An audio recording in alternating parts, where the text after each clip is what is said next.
12ஆம் பாவம் அப்படின்றது என்ன சொல்லுவாங்க? அயன சயன போஜன மோட்ச விரயஸ்தானம் அப்படின்னு சொல்லுவாங்க. இந்த இடத்துல முதல்ல வந்து பார்த்தீங்கன்னா சனி பகவான் அமர்ந்திருக்காரு. சனி பகவான் வந்து பாருங்க உங்களுக்கு 11 மற்றும் 12க்கு அதிபன். லாபஸ்தானத்துக்கும் அவன் தான் அதிபன், மோட்ச விரயஸ்தானத்துக்கும் அவன் தான் அதிபன். மோட்ச விரய ஸ்தானாதிபதி மோட்ச விரயஸ்தானத்துல அரசு, மருத்துவம், சட்டம் தொடர்பான செலவுகள் வரத்துக்கு வாய்ப்பு உண்டு. அப்படின்னா என்ன அர்த்தம்? ஏதோ ஒரு இடத்துல போய் ஃபைன் கட்டிட்டு வருவீங்க. முதல்ல வந்து பாருங்க ரொம்ப பெரிய லெவல்ல யோசிக்க வேண்டாம். ஹெல்மெட் போட்டுட்டு போல அப்படின்னா அங்க போலீஸ்கார் இருக்கான்னு இந்த சந்து வழியா வந்து பிள்ளைங்க வந்துடும். ஆனா இப்போ வந்து பாருங்க அங்கங்க கேமரா வச்சிருக்கான். போலீஸ்கார் நிற்கணுன்ற அவசியமே இல்லை. அங்கேயே வந்து பார்த்தீங்கன்னா நம்ம ஹெல்மெட் இல்லாமல் போகிறோம் இல்லை ஓவர் ஸ்பீட் போகிறோம் அப்படின்போது கேமரா கேப்சர் பண்ணிடுது, ஃபோனுக்கு வந்துடுது. இந்த இவ்வளோ 1000 ரூபாய் ஃபைன் கட்டுங்க, 2000 ரூபாய் ஃபைன் கட்டுங்க. அந்த மாதிரி அரசுக்கு கொஞ்சம் கப்பம் கட்டுறதுக்கான வாய்ப்பு, மருத்துவ ரீதியாக ஹெல்த் ரிலேட்டட் காம்ப்ளிகேஷன்ஸ் வர வாய்ப்பு. அதுக்கு அடுத்து செவ்வாய் பகவான். செவ்வாய் பகவானை பற்றி சொல்லணும் அப்படின்னா உங்களுக்கு 2 மற்றும் 9க்கு அதிபன். தன குடும்ப வாக்குஸ்தானத்துக்கும் அவன் தான் அதிபன், பாக்கியஸ்தானத்துக்கும் அவன் தான் அதிபன். அவன் 12ஆம் பாவத்தில் தந்தை, அதுக்கப்புறம் வந்து பார்த்தீங்கன்னா மாமனார், தந்தை வழி சொந்தங்கள், குரு, இவங்க கிட்டலாம் கொஞ்சம் கருத்து வேறுபாடு வரத்துக்கு வாய்ப்பு உண்டு. விட்டு கொடுக்குறீங்க அப்படின்னா பிரச்சனை இல்லை, உங்கள் சப்போர்ட்டிவ். ஏன்னா எங்கே ஷாப்பிங் கூட்டின்னு போனாலும் இருக்கிறதெல்லாம் வாங்கிடுவாங்க இல்லைங்களா? அந்த மாதிரி வாங்குறதுக்கு நம்ம லைஃப் பார்ட்னர் மூலிமா நம்மளுக்கு செலவு அப்படின்றது வரத்துக்கு வாய்ப்பு உண்டுங்க. அதே மாதிரி நான் முன்ன சொன்ன மாதிரி வெளிநாட்டு துணை, இங்கேருந்து வெளிநாட்டுக்கு படிக்க போகிறது, அங்கே போய் வெள்ளைக்கார பிள்ளையை லவ் பண்ணி கல்யாணம் பண்ணிக்கிறது, இதெல்லாம் நடக்குங்க. இதெல்லாம் வந்து எல்லாருக்கும் நடக்குமா? கிடையாது. ஒரு சில மீனத்துக்கு நடக்கிறதுக்கு வாய்ப்பு உண்டு அப்படின்னு சொல்லலாம்.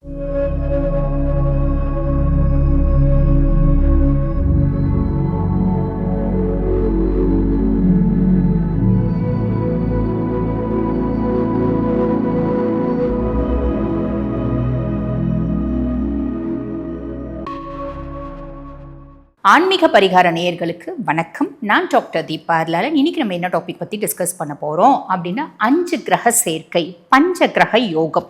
இந்த பஞ்ச கிரக யோகம் அப்படின்றது எல்லா ராசிகளுக்குமே இருக்குங்க. இது வந்து பாருங்க 5 கிரகங்கள் எந்த ராசியில வந்து சேர்றாங்க அப்படின்னா கும்பத்தில். ஒவ்வொரு கிரகங்கள் ஒவ்வொரு நாள் கும்பத்தில் வந்து இணைகிறாங்க, ஒவ்வொரு நாள் கும்பத்தை விட்டு வெளியே போகிறாங்க. உதாரணத்துக்கு சொல்லணும் அப்படின்னா சுக்கிர பகவான் பிப்ரவரி மாதம் 6ஆம் தேதியிலேருந்து மார்ச் மாதம் 2ஆம் தேதி வரைக்கும் கும்பத்தில் சஞ்சாரம் பண்ணுறார். புதன் பகவான் பிப்ரவரி மாதம் 3ஆம் தேதியிலேருந்து ஏப்ரல் மாதம் 11ஆம் தேதி வரைக்கும் கும்பத்தில் சஞ்சாரம் பண்ணுறார். சூரிய பகவான் பிப்ரவரி மாதம் 13லேருந்து மார்ச் 15 வரைக்கும். அதே மாதிரி பாருங்க செவ்வாய் பகவான் பிப்ரவரி மாதம் 23லேருந்து ஏப்ரல் 2 வரைக்குமே இருக்கார். சனி பகவான் 6/3/2026 வரைக்கும் கும்பத்தில் இருக்கார். இப்போ இந்த 5 கிரகங்களும் கும்பத்தில் இணையிறது அப்படின்றது பஞ்ச கிரக யோகம் அப்படிம்பாங்க.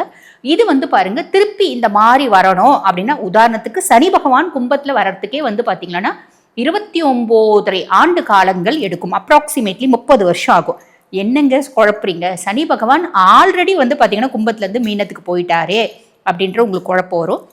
பொதுவாக வந்து பாருங்க இப்போ சனி பகவான் வந்து பார்த்தீங்கன்னா ஆல்ரெடி கும்பத்துலேருந்து மீனத்துக்கு போயிட்டார். இது வந்து திருக்கணித பஞ்சாங்கம் பிரகாரம். ஆனால் வாக்கிய பஞ்சாங்கம் பிரகாரம் 6/3/2026 தான் சனி பகவான் வந்து பார்த்தீங்கன்னா கும்பத்துலேருந்து மீனத்துக்கு போகிறார்.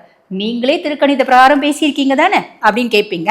ஆமாம், நானே திருக்கணித பிரகாரம் பேசியிருக்கேன். அதே மாதிரி பாருங்க ஜாதகம் எழுதும் போது இந்த வருஷம் ஒரு குழப்பம் நடக்குது பாருங்க. நிறைய பேர் கிளையன்ஸே வந்து பார்த்தீங்கன்னா ஜாதகம் எழுதி கொடுக்கும்போது மேடம் திருக்கணித பிரகாரம் எழுதி கொடுங்க அப்படின்னு கேட்குறாங்க. அவங்களுக்கு நாங்கள் என்ன பண்ணுறோம் அப்படின்னா சனி பகவான் மீனத்தில் இருக்க மாதிரி தான் எழுதி கொடுக்குறோம். மேடம் வாக்கிய பிரகாரம் எழுதி கொடுங்க அப்படிங்கிறாங்க. அவங்களுக்கு நாங்கள் சனி பகவான் கும்பத்தில் இருக்க மாதிரி தான் எழுதி கொடுக்குறோம். ஆக இந்த வருஷம் வந்து பார்த்தீங்கன்னா குழந்தைங்களுக்கு இந்த மார்ச் 29லேருந்து இப்படி ஒரு குழப்பம் பிறக்கிற குழந்தைங்களுக்கு அப்படின்னு வருது. ஆக இந்த 5 கிரக சேர்க்கை அப்படின்றது வந்து பாருங்க என்னென்ன ராசிகளுக்கு என்னென்ன மாதிரி நற்பலன்கள் கொடுக்க போகுது அப்படின்னா ஆப்வியஸ்லி நிறைய ராசிகளுக்கு எக்ஸ்ட்ராடினரி பலன்கள் கொடுக்க போகுது. அதே மாதிரி சின்ன சின்ன குறைபாடுகளும் கொடுக்க போகுது. உங்க ராசிக்கு என்ன மாதிரி பலன்களை கொடுக்க போகுது சட்டுன்னு பார்த்துடலாம் வாங்க. மீன ராசி அன்பர்கள், உங்களுக்கு இந்த 5 கிரகங்கள் சேர்க்கை பஞ்ச கிரக யோகம் 12ஆம் பாவம். கும்பம்ன்றது உங்களுக்கு 12ஆம் பாவம். 12ஆம் பாவம் அப்படின்றது என்ன சொல்லுவாங்க? அயன சயன போஜன மோட்ச விரயஸ்தானம் அப்படின்னு சொல்லுவாங்க. இந்த இடத்துல முதல்ல வந்து பார்த்தீங்கன்னா சனி பகவான் அமர்ந்திருக்காரு. சனி பகவான் வந்து பாருங்க உங்களுக்கு 11 மற்றும் 12க்கு அதிபன். லாபஸ்தானத்துக்கும் அவன் தான் அதிபன், மோட்ச விரயஸ்தானத்துக்கும் அவன் தான் அதிபன். மோட்ச விரய ஸ்தானாதிபதி மோட்ச விரயஸ்தானத்துல அப்படின்னும் போது ஒரு செலவு செய்றீங்க, அதுக்கு பின்னாடி வருமானம், அந்த வருமானமும் நிலையான வருமானம் அப்படின்றது வரும். இது எப்படி சொல்லலாம் அப்படின்னா நான் ஒரு போஸ்ட்டுக்காக பிளான் பண்ணேன், அதுக்குன்னு கொஞ்சம் செலவு பண்ணேன், அந்த போஸ்ட் எனக்கு கிடைக்கிறதுக்காக. அதுக்கப்புறம் எனக்கு ஸ்டாண்டர்டாக வருமானம் வந்துச்சு. நான் விதைச்ச பின்னாடி அறுவடை பண்ணேன் அப்படின்ற ஒரு அமைப்பு. வெளிநாட்டு நிறுவனங்களில் வேலை செய்கிறவங்க, என்ஜிஓஸில் வேலை செய்கிறவங்க, மெடிக்கல் ஃபீல்டில் இருக்கவங்க, இவங்களுக்குலாம் வந்து பார்த்திங்கன்னா பெருத்த லாபம் அப்படின்றது உண்டு. அப்போ மற்ற பேருக்கு எல்லாருக்குமே லாபம் உண்டு, இவங்களுக்கு ஒரு கல் எக்ஸ்ட்ரா அப்படின்லாம். உழைப்பால் உயர்வு அப்படின்றது ஞாபகம் வச்சுக்கோங்க. உழைக்காம எதுவுமே கிடைக்காது, உழைச்சாலும் நிறைய நேரத்தில் நிறைய கிடைக்க மாட்டேங்குது. ஆனால் இப்போ நீங்கள் எந்த அளவுக்கு உழைக்கிறீங்களோ அதுக்கான பலன் அப்படின்றது கிடைக்கும். ஓகேங்களா? இதெல்லாம் பெரிய ப்ளஸ். அதுக்கப்புறம் சூரிய பகவானை பற்றி சொல்லணும் அப்படின்னா, உங்களுக்கு 6ஆம் பாவத்துக்கு அதிபன், ருணரோக சத்ருஸ்தானத்துக்கு அதிபன் 12ஆம் பாவத்துல அப்படின்னும் போது எதிரிகள் அப்படின்னு யாரும் இருக்க மாட்டாங்க. அப்படி எதிரிகள் இருந்தாலும் என்ன பார்த்த உடனே அடங்கிடுவாங்க, எதிரிகள் மண்டியிடுவர் அப்படின்னு சொல்லலாம்.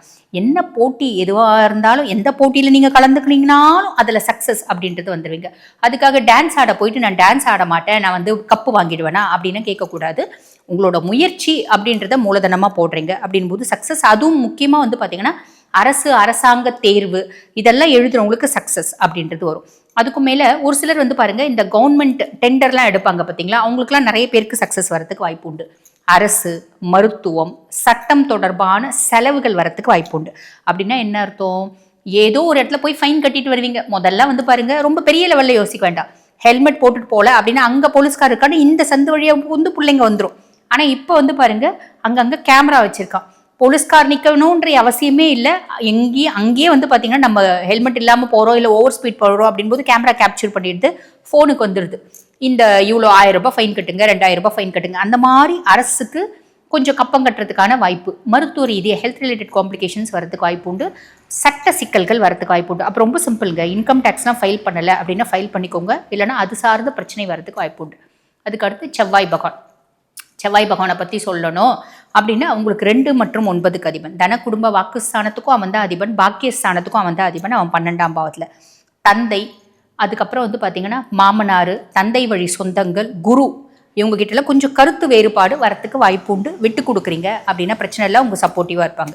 அதே மாதிரி வெளிநாட்டு பயணம் நிறைய பேருக்கு பிராப்தம் உண்டு. அந்த வெளிநாட்டு பயணம் இன்ப சுற்றுலாவும் இருக்கலாம், ஆன்மீகம் சார்ந்த விஷயமாகவும் இருக்கலாம். ஓகேங்களா? இன்ப சுற்றுலானா வந்து கோவாக்கு போகிறேங்க, இல்லை ஃபாரின் கண்ட்ரிஸ்க்கு போகிறேன், இல்லை உள்நாட்டிலே வந்து உள்நாட்டு பயணமும் உண்டு, வெளிநாடு பயணமும் உண்டு. வெளிநாடுனா இங்கேருந்து நான் வந்து பாருங்க, ஆஸ்திரேலியா போயிட்டு ரொம்ப அழகாக இருக்குமா ஆஸ்திரேலியா. நான் போயிட்டு ரொம்ப நாள் எனக்கு ஆசை, நான் போய் பார்த்துட்டு வந்தேன்.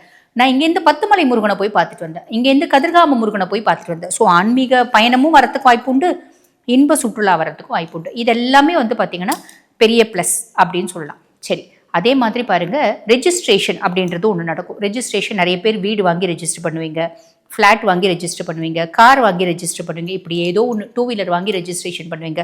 ரெஜிஸ்ட்ரேஷன் அப்படின்றது நடக்கும். அதுக்கப்புறம் புதன் இருக்கார்.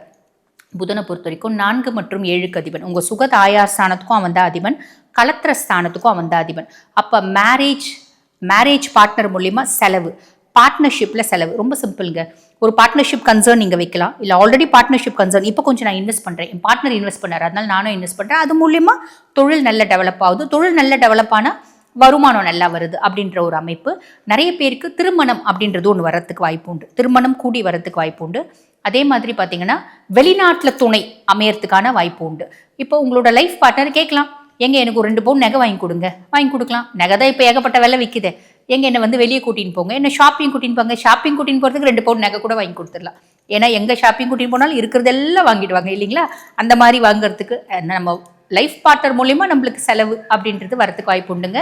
அதே மாதிரி நான் முன்ன சொன்ன மாதிரி வெளிநாட்டு துணை, இங்கேருந்து வெளிநாட்டுக்கு படிக்க போகிறது, அங்கே போய் வெள்ளைக்கார பிள்ளையை லவ் பண்ணி கல்யாணம் பண்ணிக்கிறது, இதெல்லாம் நடக்குங்க. இதெல்லாம் வந்து எல்லாருக்கும் நடக்குமா? கிடையாது, ஒரு சில மீனத்துக்கு நடக்கிறதுக்கு வாய்ப்பு உண்டு அப்படின்னு சொல்லலாம். தொலைதூர வாழ்வு, இங்கேருந்து வெளிநாடு போய் வாழறது, இங்கேருந்து ஏதோ ஒரு கன்னியாகுமரி பக்கத்தில் ஒரு கிராமத்தில் போய் வாழறது, அவங்க ஊர்லேருந்து இங்கே ஏதோ ஒரு கிராமத்தில் இருப்பாங்க, யூஎஸில் போவாங்க. அந்த மாதிரி தொலைதூர வாழ்வு அப்படின்றது நிறைய பேருக்கு வாய்ப்பு உண்டு.